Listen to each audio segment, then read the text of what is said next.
الكافرون هذا شيء عجيب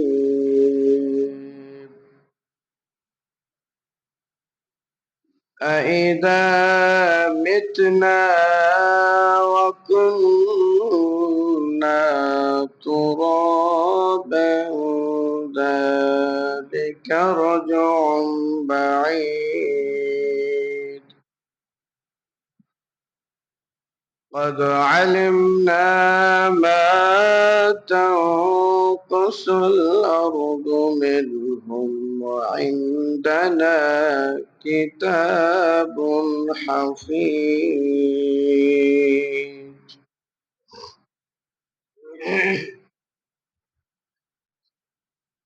উপস্থিত মসজিদের সম্মানিত মুসাল্লিনে কেরাম, আমরা সর্বপ্রথমে তামাম জাহানের প্রতিপালক আল্লাহ সুবহানাহু ওয়া তাআলার দরবারে শুকরিয়া জ্ঞাপন করছি। আমরা পড়ি আলহামদুলিল্লাহ। তদিয়ে পর অসংখ্য দরুদ অগণিত শান্তির ধারা অবতীর্ণ হোক সারা বিশ্বের আদর্শের গুরু, বিশ্ব নেতা, বিশ্ব নবী মুহাম্মদুর রাসূলুল্লাহ সাল্লাল্লাহু আলাইহি ওয়াসাল্লামের প্রতি। সম্মানিত সুধী, আমি আপনাদের মাঝে গত জুমায় আলোচনা করেছিলাম আল্লাহ তাআলার নিয়ামতের শুকরিয়া আদায় করা এই বিষয়ে। আরো বলেছিলাম যারা আল্লাহ তাআলার নিয়ামতের শুকরিয়া আদায় করে তাদেরকে আল্লাহ রাব্বুল আলামিন কি প্রতিফল দেন, আর যারা আল্লাহ তাআলার নিয়ামতের অশুকরিয়া আদায় করে তাদের কি আল্লাহ তাআলা প্রতিফল দেন।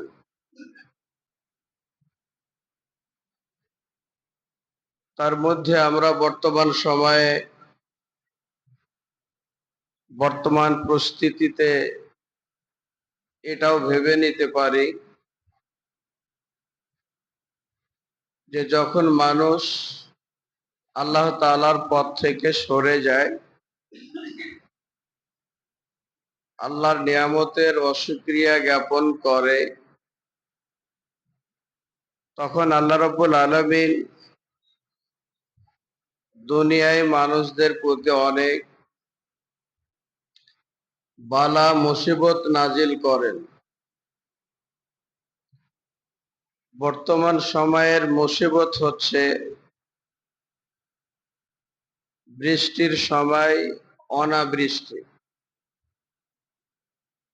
এখন আবাদের একটা সময়,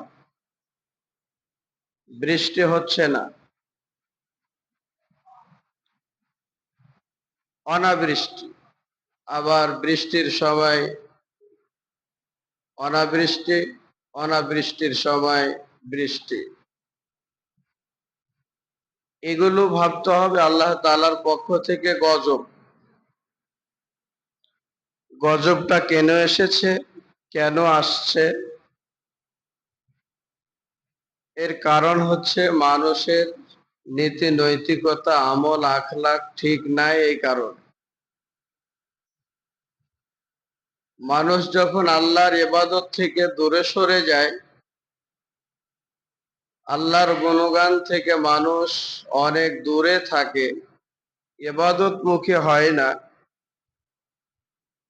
তখন আল্লাহ রাব্বুল আলামিন মানুষকে সংশোধনের জন্য কিছু আযাব ও গজবের ব্যবস্থা করেন। আমরা বলি আল্লাহ পানি দেয় না, আল্লাহ এটা দেয় না, আল্লাহ ওইটা দেয় না। এটা আমরা সার্বক্ষণিক বলতে থাকি। আল্লাহ দিবে কিভাবে?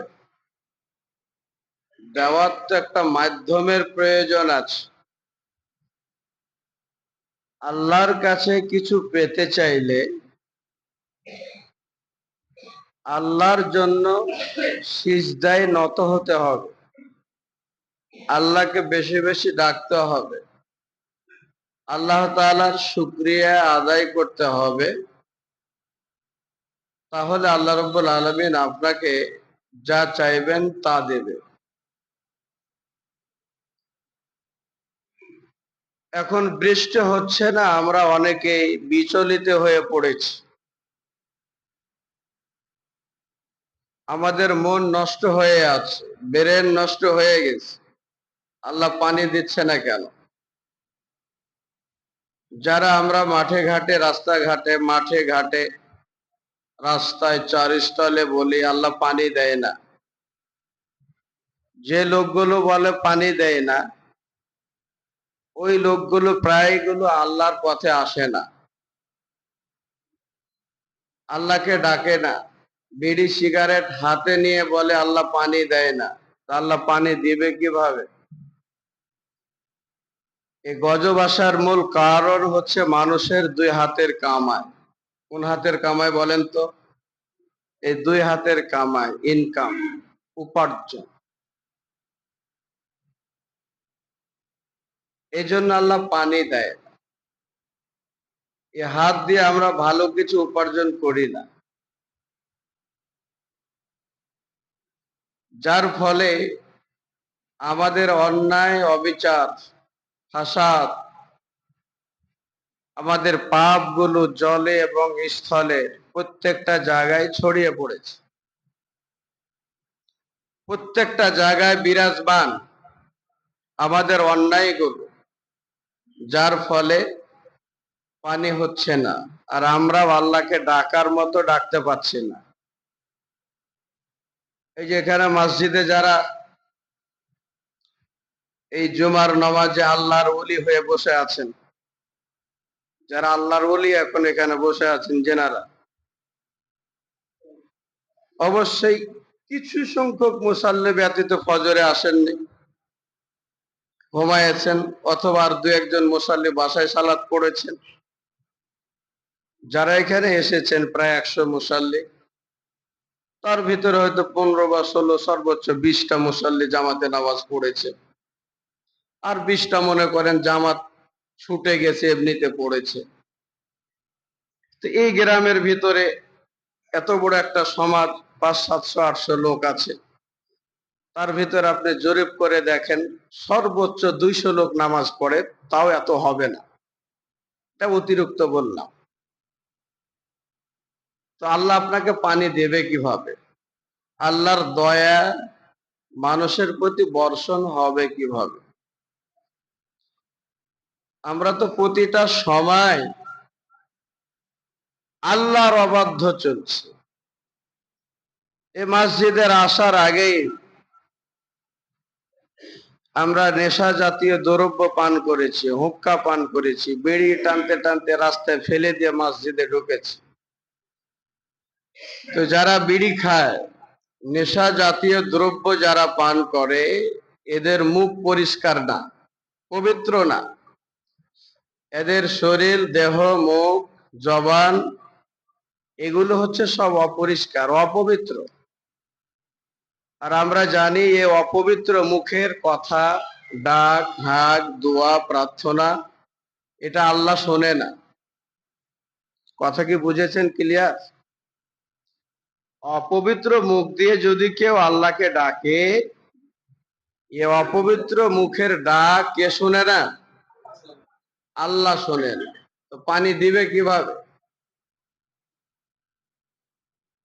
5 ওয়াক্ত সালাত টোটালি পড়ে না, এমনি শুক্রবারে মসজিদে এসেছে, কিভাবে পানি দিবে আল্লাহ? আল্লাহর কাছে কিছু নিতে গেলে আমাদের কর্ম কিছু ভালো হওয়া প্রয়োজন, ভালো লাগবে। কারো কাছে কিছু চাইতে গেলে তার কিছু সুনাম একটু করতে হয়। কথা কি বুঝেছেন? কারো কাছে কিছু নিতে গেলে তার পক্ষে কিছু কথা বলতে হয়। তার কিছু উপকার করতে হয়, তার কিছু গুণগান করতে হয়। মানুষ মানুষের কাছে গিয়েও গুণগান করে। চাচা ভালো আছেন, কেমন আছেন, আপনার শরীরটা ভালো আছে, শুনলাম যে আপনার এই হয়েছিল সে হয়েছিল, যাক আল্লাহ আপনাকে ভালো করুক, আপনার সমাজে এলাকায় ভালো কিছু শুনছি। এই যে কিছু নেওয়ার আগে এরকম কিছু একটু বলতে হয় তার সম্পর্কে, তাহলে মনটা নরম হয়। অতি সহজে একজন বন্ধু আর একজন বন্ধুকে কিছু দিয়ে সহযোগিতা করে। তদ্রূপ ঠিক তাই আমাদের রবের কাছে কিছু চাইতে হলে, নিতে গেলে তার জন্য অনুতপ্ত হতে হবে, সিজদায় নুয়ে পড়তে হবে, একটু কান্নাকাটি করতে হবে, একটু তাহাজ্জুদ পড়তে হবে, একটু জিকির আজকার করতে হবে। এগুলো তো কমন বিষয়, প্রায় জমাতে বলি একই কথা। তো পরিবর্তন তো আমাদের নাই। অত ঘাবড়ায়েন না, টেনশন করেন না, আল্লাহ পানি দেবে এ ভরসা রাখেন। যারা আল্লাহকে মানে তাদেরকে পানি দিবেন আবাদ করার মতো, যারা মানে না তাদেরকে দেবেন। তবে একটু সবর করতে হবে, ধৈর্য ধারণ করতে হবে। হয়তো আল্লাহ আমাদের প্রতি রাগান্বিত হয়ে আছেন। আমাদের প্রতি আল্লাহ কি হয়ে আছেন? কথা বলেন। রাগান্বিত হয়ে আছে। আল্লাহর রাগ ভাগলেই, ভেঙে গেলেই আল্লাহ আমাদেরকে কি দিবেন? পানি দিবেন। তবে রাগ ভাঙানোর একটাই পদ্ধতি, আল্লাহর জন্য সিজদায় নত হওয়া। আল্লাহর জন্য কি হওয়া? সবাই বলেন, আল্লাহর জন্য কি হওয়া? সিজদায় নত হওয়া। একটু কান্নাকাটি করেন, আমরা সবাই কান্নাকাটি করি, দেখেন আল্লাহ পানি দেয় কি দেয় না। সবাই কান্নাকাটি করি আমরা, অবশ্যই আল্লাহ পানি দিবে, এই আস্থা এবং ভরসা থাকতে হবে। এখন আমরা যদি পরগাছার মতো আমল করি, দেখেন না এক গাছের উপর আর এক গাছ হয়, লতা পাতা দিয়ে ঢেকে ফেলে মূল গাছকে, এই গাছটাকে বলা হয় কি গাছা? পরগাছা। এখন আমরা যারা ইবাদত করি, আমাদের দোয়া দিয়ে, ইবাদতের মাধ্যম দিয়ে যারা ইবাদত করেন না তারা পানি নেবেন, এটা কিভাবে হয়? একটু আপনারাও খাটেন, সবাই মিলে খাটি, সবাই মিলে ইবাদত করি, তাহলে তো আল্লাহ তাআলার রাগটা তাড়াতাড়ি ভেঙে যায়, আমাদেরকে পানির ব্যবস্থা করে দিবেন। কথা কি খারাপ লাগছে আপনাদের? এটা তো পারি না, এটা টোটালি পারি না আমরা। এত রাস্তাঘাটে মানুষকে বলি নামাজের কথা, আর কানেই ঢুকে না, পানি হবে কি হবে? ওই যে একদিন আপনাদেরকে একটা ঘটনা শোনাইছিলাম, আল্লাহর এক বান্দা, শুকর গুজারি বান্দা, কারো জমিনে পানি নেই, আল্লাহ একজন ব্যক্তির জমিনে পানি দিচ্ছে, মেঘের ভিতরে তার আওয়াজ শোনা যাচ্ছে, অমুকের জমিনে পানি, পানি দাও, অমুকের জমিনে পানি দাও। এই ঘটনা আপনাদের একদিন শোনায়নি? তো ওনার কর্মটা কি ছিল? জমিতে উৎপাদিত ফসল যেটা উৎপাদন হতো, তা তিনি কি করতেন? কয় ভাগ করতেন? 3 ভাগ করতেন। এক ভাই মাঠে গিয়েছেন আবাদের উদ্দেশ্যে, মাঠে তিনি মেঘমেলার ভিতরে শুনতে পাচ্ছেন আল্লাহ অমুকের জমিতে পানি দাও, অমুকের জমিতে পানি দাও, অমুকের জমিতে পানি দাও। অটোমেটিক পানি বর্ষণ হলো। ওখানে গেলেন, যার নাম ঘোষণা করা হচ্ছিল সে ব্যক্তির কাছে উনি গেলেন, যে বললেন, ভাই আপনার নামে কি মেঘমেলার ভিতরে আমি শুনতে পাচ্ছিলাম, আপনি কি সেই ব্যক্তি যার জমিনে পানি বর্ষণ হয়েছেন? তিনি বললেন, হ্যাঁ আমি সেই ব্যক্তি। যিনি শুনতে পেয়েছেন তিনি বললেন, আমি শুনতে পাচ্ছিলাম তোমার সেই নাম, ব্যাপার কি? তোমার জমিনে পানি হলো, আল্লাহ পানি দিলেন, পানির ব্যবস্থা করলেন, এর কারণ কি? তখন সে ব্যক্তি বললেন যে, আল্লাহর বান্দা শোনো, আমি এই জমিটা আবাদ করে যে ফসল হয়, এই উৎপাদিত ফসলটাকে আমি কয়টি ভাগ করি? এদিকে তাকান, কয়টি ভাগ? 3 ভাগ করি।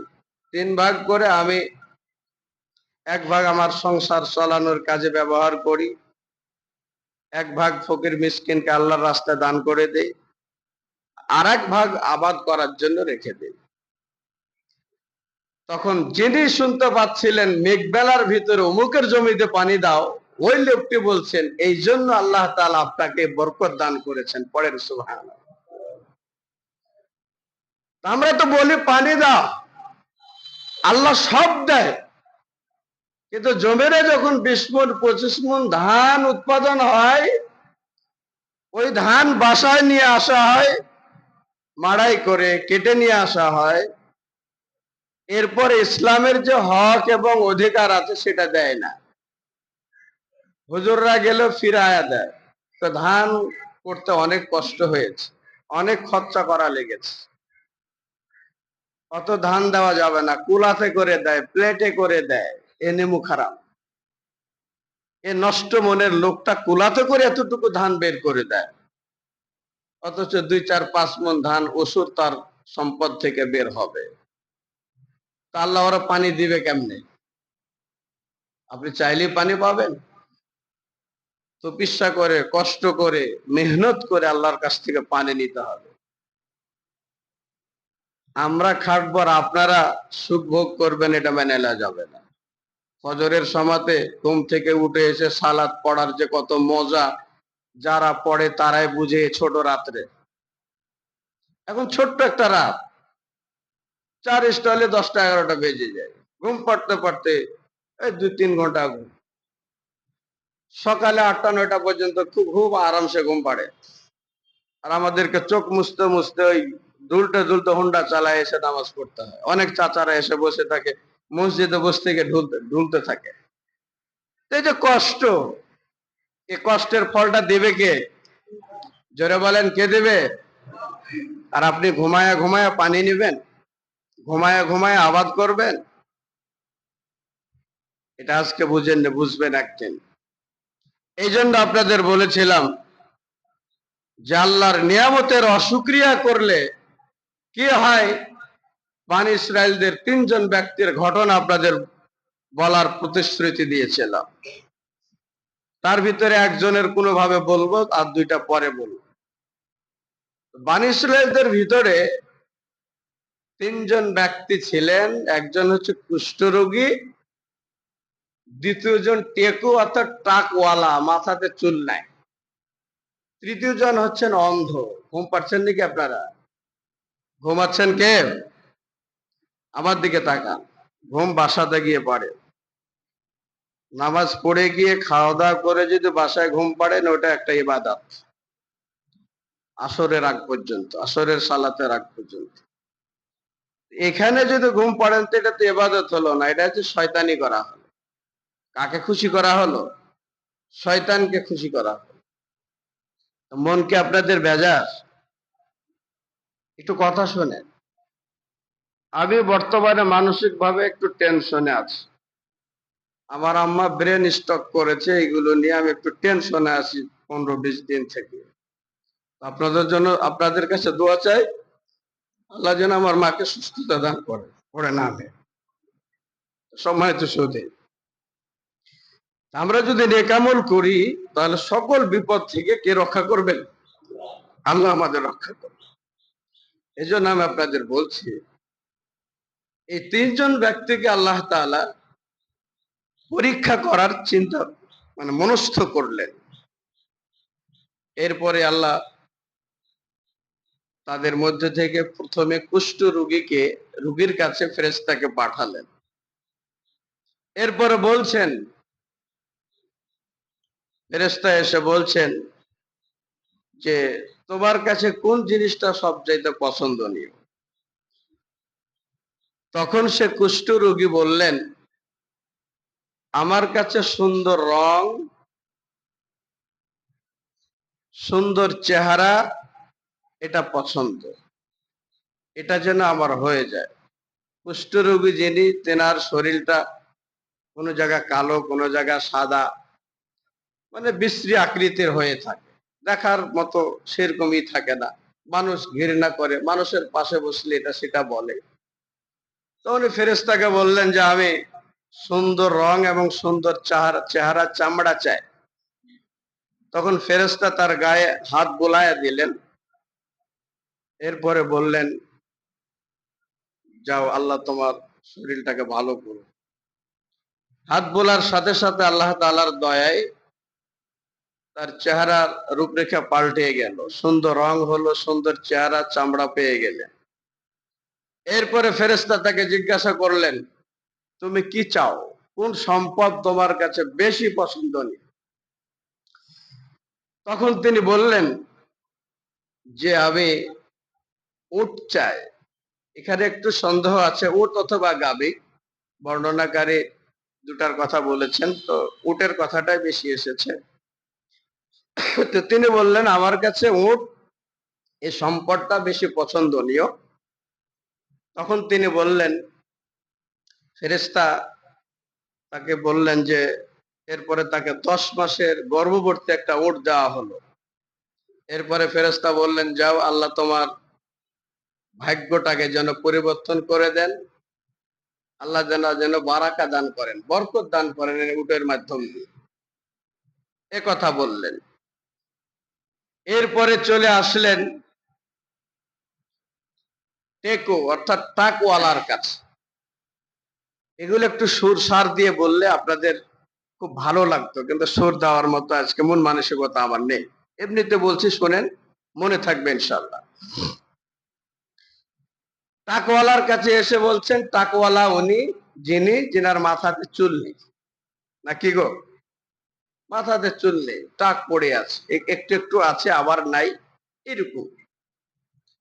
তো ফেরেশতা এসে বললেন, তুমি কোন জিনিস বেশি পছন্দ করো? তো উনি বলছেন যে আমি সুন্দর মাথার চুল চাই, কারণ মানুষ আমাকে ঘৃণা করে। ট্রাকওয়ালা বলে, মানুষ আমাকে দেখতে পারে না। তখন ফেরেশতা তার মাথায় হাত বুলাইয়া দিলেন, তার মাথায় সুন্দর চুল গজালো, তার টাক দূরভূত হলো। পড়েন আলহামদুলিল্লাহ। এরপরে ফেরেশতা বললেন, তুমি কোন সম্পদ চাও? সে বললেন, আমি গাভী চাই। তাকে একটা গাভী দেওয়া হলো এবং বলা হলো, আল্লাহ তোমাকে বারাকা দান করুন। এরপরে ফেরেশতা চলে গেলেন অন্ধ ব্যক্তির কাছে পরীক্ষা করার জন্য। অন্ধ ব্যক্তিকে গিয়ে বলছেন, ওগো আল্লাহর বান্দা, তুমি কি চাও? তিনি বললেন, আমি যেন চোখ দিয়ে দেখতে পাই, আল্লাহ তাআলা যেন আমার চক্ষুটাকে ভালো করে দেন, অন্ধত্ব দূর করে দেন, আমি যেন মানুষ দেখতে পাই। এরপরে ফেরেশতা তার হাত দিয়ে চোখটাকে স্পর্শ করলেন, এভাবে চোখ তার ভালো হয়ে গেল। পড়েন আলহামদুলিল্লাহ। দৃষ্টি শক্তি তিনি ফিরে পেলেন। এরপরে ফেরেশতা বললেন, কোন সম্পদ তোমার কাছে সবচাইতে বেশি পছন্দনীয়? অন্ধ ব্যক্তি বললেন, আমার কাছে সবচাইতে বেশি পছন্দনীয় হচ্ছে ছাগল। এরপর তাকে যে ছাগলগুলো বেশি বাচ্চা প্রসব করে, বেশি বাচ্চা দেয়, অসংখ্য বাচ্চা দেয়, এই ধরনের একটা বকরি বা ছাগল তাকে দেওয়া হলো। এরপরে ফেরেশতা বললেন, যাও আল্লাহ তোমার ভাগ্য খুলে দেখ, এতে যেন আল্লাহ তোমার বারাকা দান করুন, এ কথা বললেন। এরপরে ওট, গাভী এবং ছাগলের অধিক সংখ্যক বাচ্চাতে মাঠ এবং ময়দান ভরে গেল। আল্লাহ এত পরিমাণ ওটের বাচ্চা দিলেন, গাভীর বাচ্চা দিলেন, ছাগলের বাচ্চা দিলেন, যে মাঠকে মাঠ সব ভরে গেল। এটা কার বরকতে? জোরে বলেন, কার বরকতে? ও আল্লাহ কি এখন আছেন? কথা বলেন, আছেন? যে আল্লাহ টাকওয়ালা, কুষ্ঠরোগী এবং অন্ধ ব্যক্তিকে বরকত দান করেছিলেন বহু আগে, সে আল্লাহ কি এখন আছেন? বিশ্বাস আছে আপনাদের? ওই আল্লাহ এখনো আছেন। তিনি চিরঞ্জীব, চিরস্থায়ী, তিনার কোনো লয় ক্ষয় নেই, তিনার কোনো মৃত্যু নেই, তিনি স্থায়ী। তাহলে তারা তাদের রোগ বা ব্যাধি থেকে তারা মুক্তি পেল এবং আল্লাহ তাআলা তাদেরকে সম্পদ দান করলেন। আবার পরীক্ষার পালা। ফেরেশতা যে সূরাতে প্রথমে এসেছিলেন কুষ্ঠ রোগীর কাছে, আবার তাকে পরীক্ষা করার জন্য সেই রকম বেশ ধরে আকার আকৃতিতে কুষ্ঠ রোগীর কাছে আসলেন। এসে বলছেন, আল্লাহর বান্দা, আমি তো মুসাফির মানুষ, আমি একজন মিসকিন মুসাফির। আল্লাহর রাস্তায় এসে আমার সব সম্পদগুলো শেষ হয়ে গেছে, নিঃস্ব হয়ে গেছে। আজ আল্লাহ ব্যতীত আমার আর কেউ নেই এবং তোমার সহায়তা ছাড়া আর কিছু নেই। তুমি যদি সহযোগিতা করো তাহলে আমি আমার গন্তব্যে বা বাসায় ফিরে যেতে পারবো। সুতরাং আল্লাহ তাআলার ওয়াস্তে তোমার কাছে একটি উটের বাচ্চা চাচ্ছি, একটি উট চাচ্ছি, যাতে এটা বিক্রি করে এর মাধ্যম দিয়ে আমি আমার গন্তব্যে ফিরে যেতে পারি। তো যার মন ছোট এবং বখিল, সে কি সহজে দিতে চাইবে বলেন তো? একটা উটের দাম কত বর্তমান বাজারে? ওই যে কুরবানির সময় ঢাকা শহরে ৫-৭টা উট নেমেছিল বাজারে, গাবতলী বাজারে। এক একটা উটের দাম ৩০ লক্ষ, ৩৫ লক্ষ, ৩২ লক্ষ করে দাম। তো বলেন তো এত বড় উট কি দেওয়া যায়? তো যখন তার কাছে চাইলেন, মূলত ফেরেশতার কি এগুলোর প্রয়োজন আছে বলেন? কোনো কিছুর প্রয়োজন নাই, জাস্ট একটু পরীক্ষা করতে এসেছেন। তো বলছেন যে তুমি যদি দাও তাহলে আমি এটা বেচা কিনা আমার বাসায় যেতে পারবো। তখন সে কুষ্ঠ রোগী ফেরেশতাকে বলছেন, আচ্ছা দেখো, আমার উপর তো অনেক লোকেরই হক অধিকার আছে, আমি কি একটা উট দিতে পারবো? আবার ফেরেশতা চাওয়ার আগেই কিন্তু তার একটু সুনাম করেছেন, দেখো আল্লাহ তোমার প্রতি দয়া করেছেন, তোমাকে সুন্দর চামড়া এবং রং দান করেছেন, তুমি নিঃস্ব ছিলে, ফকির ছিলে, তোমার কোনো সম্পদ ছিল না, আল্লাহ তোমাকে ধনী বানিয়েছে। সুতরাং আল্লাহ তাআলার রাস্তায় আমাকে একটা উট দাও না। তখন সেই কুষ্ঠরোগী বললেন, আমার উপরে অনেক মানুষের হক অধিকার আছে, এটা এত দেওয়া যাবে না। ফেরেশতা তার উত্তর শুনে ফেরেশতা বলছেন যে আমি বোধহয় তোমাকে চিনতে পারছি, তুমি কি কুষ্ঠরোগী ছিলে না? মানে ফেরেশতার বাচন ভঙ্গিটা কেমন দেখেন। উনি যখন উট দিতে অসম্মতি জানালেন, তখন ফেরেশতা বলছেন যে দেখো, আমি তোমাকে চিনতে পারছি, তুমি কি কুষ্ঠরোগী ছিলে না? আল্লাহ তোমাকে ঘৃণা, মানুষেরা তোমাকে ঘৃণা করতো না? তুমি ফকির মিসকিন ছিলে না? আল্লাহ তোমাকে কি সম্পদ দান করেনি? তখন সে অহমিকা করে, অহংকার করে বলেছিল, না, এইগুলো আমার উত্তরাধিকার সূত্রে পূর্বপুরুষ বাপ দাদাদের কাছ থেকে পেয়েছি। এটা কি আল্লাহর নিয়ামতের অশুকরিয়া হলো না? আমি আপনাদের বলিনি যে আল্লাহর নিয়ামতের অশুকরিয়া যারা করবে আল্লাহ এদেরকে ধ্বংস করে দিবে। এদেরকে কি করে দিবেন? ধ্বংস করে দিবেন। তিনি যখন বললেন যেগুলো উত্তরাধিকারের সূত্রে বাপদাদা থেকে, পূর্বপুরুষের বাপদাদা থেকে আমরা এগুলো পেয়েছি, তখন ফেরেশতা তার প্রতি উত্তরে বললেন, তুমি যদি মিথ্যাবাদী হও, যেমন ছিলে তেমনটি যেন আল্লাহ তোমাকে করে দেয়। তো তিনি যেমন ছিলেন, যেমন নিঃস্ব ছিলেন, যেমন কুষ্ঠরোগী ছিলেন, আল্লাহর এই নিয়ামতের অস্বীক্রিয়া করার জন্য, অস্বীকার করার জন্য কুষ্ঠরোগীকে কুষ্ঠরোগী বানায় দিলেন, আবার তিনাকে নিঃস্ব বানায় দিলেন, কিছুই পেলেন না। অতি চালাকের গলায় দড়ি। কথা কি বুঝেছেন আপনারা? ২০-৩০ মণ ধান জমিতে কেটে নিয়ে আসেন, পানি দেয়, সবকিছুর আল্লাহ ব্যবস্থা করে দেয়। ধান রোপণের সময় আল্লাহ বিল্লাহ করেন অনেকেই, নামাজ না পড়ুক কিন্তু আল্লাহ বিল্লাহ মাঝে মাঝে করে, চার স্টলে, যে আল্লাহ পানি দাও, আল্লাহ পানি মরে, ধান মরে যাচ্ছে, পানি দাও। এটা ডাকে অন্তত তা একটু একটু করে।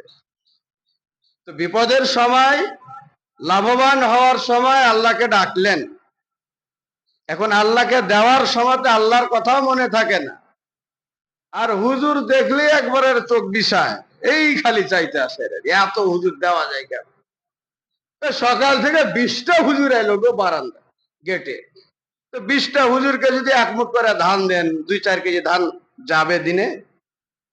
ধান তো বের করছেন এক মুঠ, আর মা খালা আধা মুঠ বের করে। আরো কিপটা। এই 10-20টা যদি হুজুর আছে, সকাল থেকে বিকাল পর্যন্ত এক মুঠ করে ধান দেন, তো কয় মণ ধান আপনার শেষ হবে? আল্লাহ আপনার ক্ষয়ক্ষতি করবে না তো কার করবে? আল্লাহ আপনাকে পানি দিতে দেরি করবেন না তো কার করবে? আপনি কি ভেবেছেন? সময় যেহেতু শেষ, এই জন্য আপনাদেরকে এখান থেকে উদারত আহ্বান জানাচ্ছি যে আমরা আল্লাহর শুকরিয়া জ্ঞাপন করি, আল্লাহর শুকরিয়াটাকে স্বীকার করি। স্বীকার যদি না করি, তাহলে কুষ্ঠ রোগীর মতো আমাদেরকে আল্লাহ নিঃশেষ করে দিবেন, শেষ করে দিবেন। সম্মান দেওয়ার মালিক কে বলেন? ইজ্জত দেওয়ার মালিক কে? সম্পদ দেওয়ার মালিক কে? আল্লাহ তাআলা। তাহলে ওই আল্লাহর পথে দিতে আমাদের সমস্যা কোথায়? তো যারা এরকম করবেন, ঠিক তেমনটি আল্লাহ আপনাদেরকে করে দিবেন। আমরা কি এরকম আচরণ প্রকাশ করতে চাই? সবাই বলেন চাই? বলছি এখানে চাই না, কিন্তু মসজিদ থেকে বের হয়ে ঠিকই চায়। এই যে দেখবেন সালাতের পরে কয়টা যাবে দান বক্স যাবে আমাদের সামনে দিয়ে, 2টা 4টা 5টা টাকা বের করবেন। এতগুলো মুসল্লিদের ভিতরে উপর আর নিচে কয়টা গুনতে যায়? 200, 300, 350। তাই এমন পচা টাকাগুলো দেয়, সেটা বাজারে চলবে না। এই যে পচা মন, এই যে নোংরা মন, এদের কি আল্লাহর কাছে গৃহীত হবে? কোন ইবাদত গৃহীত হবে? আরে দেন, ভালোটা দেন আল্লাহর পথে, আল্লাহ আপনাকে আরো বাড়ায় দিবে। 1 টাকা দান করলে 700 টাকা দানের মালিক কে বানায় দিবে? আল্লাহ বানায় দিবে। মনটাকে বড় করে, তাহলে তো কিছু পাবেন। মন ছোট যার ধ্বংস আল্লাহ তাকে করে দিবেন আল্লাহর পক্ষ থেকে। তো সম্মানিত সুধী, আল্লাহ তাআলা যেন আমাদেরকে তার নিয়ামত ভক্ষণ করে তার নিয়ামতের বেশি বেশি শুকরিয়া আদায় করার তৌফিক এনায়েত করেন। পড়েন আমিন। আল্লাহ তাআলা আমাদেরকে 5 ওয়াক্ত সালাত যেন যথারীতি পড়ার তৌফিক এনায়েত করেন। পড়েন আমিন। আমরা নবীজি আলাইহিস সালামের উত্তরসূরি হিসাবে তার দেখানো পথ অনুযায়ী এই মেম্বার থেকে আজকে আমরা সবাই আল্লাহর কাছে দোয়া করছি, আল্লাহ তুমি আমাদেরকে পানি দাও। পড়েন আমিন। এটাও বুঝেন না রে বাবা, যে হুজুর দোয়া করছে একটু আমিন বলি, যদি কবুল হয় তো কাজ হয়ে যাবে ইনশাআল্লাহ। বোকা হয়ে বসে আছেন, এটা কি আজীব এক অবস্থা, কিছুই মনে হয় বুঝেন না। আল্লাহ তুমি আমাদের উপর থেকে আসমানি বালা আসমানে উঠিয়ে নাও। পড়েন আমিন। মন খুলে সবাই পড়েন আমিন। আল্লাহ জমিনে বালা জমিনে ঢেবে দাও। পড়েন আমিন। আল্লাহ তোমার কাছে খাস ভাবে দরখাস্ত জানাচ্ছি, তুমি আসমান থেকে আমাদের প্রতি রহমতের পানি বর্ষণ করুন। পড়েন আমিন। আল্লাহ আমরা প্রতিশ্রুতি দিচ্ছি, বলেন আল্লাহ আমরা প্রতিশ্রুতি দিচ্ছি। আরে জোরে কথা বলেন। আল্লাহ প্রতিশ্রুতি দিচ্ছি, আমরা সবাই তোমার দরবারে সিজদায় নত হব। দেখছেন, বিনা ভোটের লোকেরা আর একটা বলেনি, ওই 2-1টা মোল্লা মুন্সি যে গোটাও গোটায়, মানে ও বিপদে পড়ে গেছে। সে ওয়াউজা যদি পড়িতে হতো মসজিদে তো আসা লাগে, নিমু খারামকে পানি দিবে কেমনে আল্লাহ? এ কথাটাও বলতে পারে না। এখন পড়ে না না পড়ে না, ওটা পরেরই বিষয়। আল্লাহ যদি আপনাকে হেদায়েত না দেয়, তা আমি কি তওবা পড়ে হেদায়েতের পথে নিয়ে আসতে পারবো? হেদায়েতের মালিক কে? তা আল্লাহ। তো অন্তত এখন বলেন, তাও যদি আল্লাহ আপনাকে কবুল করে, সবাই উচ্চ স্বরে বলেন, আল্লাহ তোমার নামে প্রতিশ্রুতিবদ্ধ হচ্ছে, মানে অওদাবদ্ধ হচ্ছে, ভাষাটা একটু কঠিন, অওদাটা সহজ। তোমার নামে অওদাবদ্ধ হচ্ছে যে আমরা সবাই তোমার হয়ে গেলাম, তোমার ইবাদতমুখী হয়ে গেলাম, তোমার দিকে মুতাওয়াজ্জা হয়ে গেলাম। তুমি আমাদের প্রতি খাস রহমত বর্ষণ করো, রহমতের বৃষ্টি বর্ষণ করো, আমাদের আবাদের ব্যবস্থা করে দাও, জীবনের সকল পাপগুলোকে মুছে দাও, ইমানদার না বানায়া মৃত্যুবরণ করায় না। পড়েন আমিন, পড়েন আমিন, পড়েন আমিন। এই কয়েকটি বাক্য যদি অন্তরের অন্তঃস্থল থেকে পড়ে থাকেন, অবশ্যই অবশ্যই আল্লাহর নিয়ামতের পানি আমাদেরকে বর্ষণ করবেন ইনশাআল্লাহ। আর একটি কথা বলে থাকি, এই এখান থেকে বের হয়েই কিন্তু মানুষ বলবে, কই গো হুজুর তো মেম্বারে দাঁড়িয়ে দোয়া করলে তো পানি তো হইল না, মানে হুজুর বাল্লাই কবল দোয়া কবল হয়নি। বলেন এ কথা বলবে কি বলবে না? একটু পরে শুনতে পাবেন সন্ধ্যার সময়, অথবা কাল শনিবার, অথবা তার পরের দিন রবিবার, হুজুরের দোয়া তো কবল হইল না। এখানে কি হুজুর একাই দোয়া করেছে না সবাই মিলে করেছে? কার দোয়া আল্লাহ কবুল করবেন এটা কি আমরা জানি? হ্যাঁ, রাসূল করিম সাল্লাল্লাহু আলাইহি ওয়াসাল্লামের একটা ভাষা বা মুখনিসৃত বাণী হাদিস হলো যে কেউ যদি আল্লাহর কাছে দোয়া করে, কিছু চায়, আল্লাহ কাউকে সাথে সাথে দেন, কাউকে 1 মাস পর দেন, কাউকে 2 মাস পর দেন, কাউকে 6 মাস পর দেন, কাউকে 2 বছর পর দেন। দোয়া কবুল হতে 2 মাস 2 বছরও দেরি হয়। কাউকে বেঁচে থাকা অবস্থায় জীবনের কোন এক সমাধি দেন। এই জন্য দোয়া কবুলের ব্যাপারে কখনো তাড়াহুড়া করতে নেই। আল্লাহ বলছেন লা তাকনাতু মির রাহমাতিল্লাহ, পড়েন সুবহানাল্লাহ। আল্লাহ বলছেন বান্দা তোমরা আমার রহমত থেকে নিরাশ হয়ে না, পানি হবে, পানি দেব, আবাদ করতে পারবেন, ফসলাদি পাবেন, সব পাবেন। আল্লাহ গুসা হয়ে বসে আছেন, সবাই আল্লাহর জন্য ইবাদতে ব্যস্ত হয়, অতি সহজেই অতি সন্নিকটে আল্লাহ পানির ব্যবস্থা করে দিবে। পড়েন না আমিন, আবার পড়েন না আমিন, আবার পড়েন না আমিন। সম্মানিত সুধী, আমার এটা মনে ছিল না, আমার শ্রদ্ধেয় চাচা সম্মানিত সভাপতি সাহেব এটা একটু আমাকে খুতবার আগে মনে করে দিয়েছেন। বিদায় বক্তব্যটা সে আঙ্গিনায় পেশ করার চেষ্টা করলাম আমার ক্ষুদ্রতম জ্ঞান দিয়ে, মেধা দিয়ে, বুদ্ধি দিয়ে। তবে আশা করি যে কটা কথা বলেছে আপনাদের ক্ষতির জন্য বলি নাই, এমন কোন বাক্য বলেছি যেটা আপনাদের ক্ষতি হবে। যে কটা কথা বলার চেষ্টা করেছি আপনাদের উপকারার্থে বলার চেষ্টা করেছি। এখন এই কথাগুলো যদি আপনারা কর্মে পরিণত করেন, আপনার জন্য ভালো কিছু হবে। যদি এটাকে অ্যাভয়েড করে চলেন, তো যা হওয়ার তাই হবে। যেমন আছেন তেমনই থাকবেন, কুষ্ঠরোগী যেমন ছিল তেমনই হয়ে গেল। সুতরাং আরো 2টা ব্যক্তির কথা আছে, আল্লাহ তাআলা যদি আমাকে এবং আপনাদেরকে আগামীতে বাঁচিয়ে রাখেন, ইনশাআল্লাহ আলোচনা হবে। আর একটা বিষয়, যেটা আমার মায়ের কথা আপনাদেরকে বললাম, একটু সবাই দোয়া করবেন আল্লাহ তাআলা তাকে যেন সুস্থতা দান করেন। আর মানুষ যখন বিপদে পড়েন, আল্লাহর নবী বলেছেন যে আসাদকাতু তারুদ্দুল বালা, আল্লাহ তাআলার রাস্তায় সাদাকা করলে, দান করলে আল্লাহ তাআলা বিপদ থেকে তাড়াতাড়ি মুক্তি দান করে। এখন আপনি সাধ্য মতো 1 টাকা হোক, 5 টাকা হোক, 10 টাকা হোক, 500 টাকা হোক, আপনি দান করবেন আল্লাহ তাআলার উদ্দেশ্যে। আশা রাখছি, ভরসা রাখছি যে আল্লাহ সবাইকে মুক্তি দান করবেন, আমিন।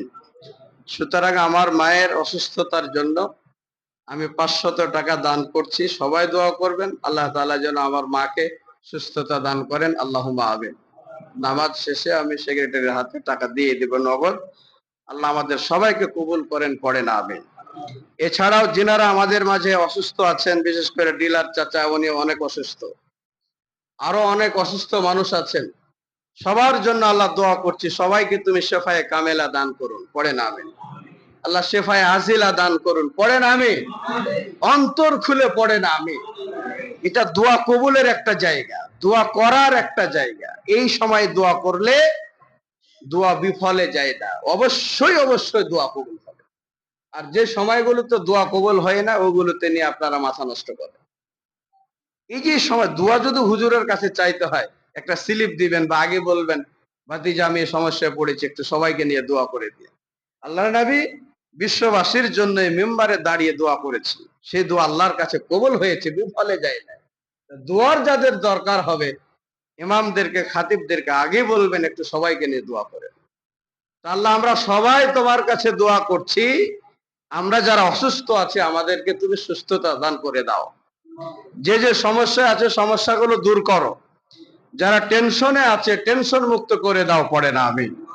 আল্লাহ আমাদের মধ্য থেকে আমাদের বাবা মা, দাদা দাদি, চাচা চাচি, আত্মীয় স্বজন আমাদেরকে ছেড়ে অন্ধকার কবরে শায়িত আছে, আল্লাহ তুমি তাদেরকে ক্ষমা করে দাও, একটু মন খুলে পড়েন না আমি। আল্লাহ তাদের জন্য জান্নাতের বিছানা, কবরে বিছার ব্যবস্থা করে দাও, পড়েন আমি। চোখের দৃষ্টি যতদূর পর্যন্ত যায় ততদূর পর্যন্ত কবরটাকে প্রশস্ত বানায় দাও, পড়ে না আমি। আল্লাহ তাদের এই ছোট্ট ঘরটাকে জান্নাতুল ফেরদাউসের সাথে যোগাযোগের ব্যবস্থা করে দাও, পড়ে না আমি। তাদের কবরে আলোর ব্যবস্থা করে দাও, পড়ে না আমি। জান্নাতের সকল নাজ নিয়ামতের ব্যবস্থা তাদের কবরে করে দাও, পড়ে না আমি। ওমা আলাইনা ইল্লাল বালাগ।